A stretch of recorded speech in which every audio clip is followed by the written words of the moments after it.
បាទ ធ្លាប់រដង admin បង្ហាញតែការប្រកួតបាល់ទះ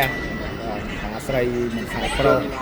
សាប់ជួបផ្សេងៗទាំងការជួយផ្លូវការនិងក្រៅផ្លូវការថ្ងៃនេះ admin នាំប្រិមិត្តបានជាជីវិតគឺថា fan បាល់ទាត់របស់យើងបងប្អូនឆ្លៀតពេលការសិក្សាណាតនាំការសិក្សាបាទគាត់មកចូលរួមគ្រប់គ្រងបន្តិចសិនមកចូលរួមគ្រប់គ្រងបន្តិចសិនបើសិនទៅជា fan របស់យើងអានេះបាទនេះគឺជាអ្នកគ្រូពេទ្យនៃក្រុមបាល់ទាត់វិទ្យាល័យចាស់ពងទឹកបាទពងទឹកភាសាបងប្អូនបាទឆ្លៀតការសិក្សាក៏ដូចជាមកចូលរួម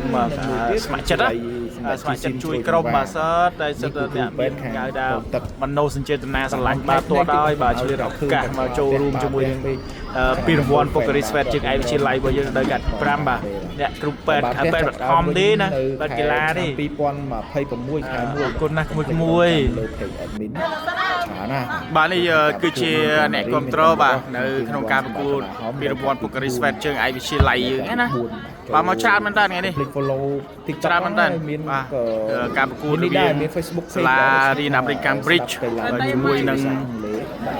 ងសាលាជ័យម៉ាន់ទី7ធ្វើឡើងនៅទីលានវិទ្យាល័យសម្ដេចបុរីហ៊ុនសែនច្បារអំពៅបាទបាទអំពៅខមមិនជេរទៅបានហ្នឹង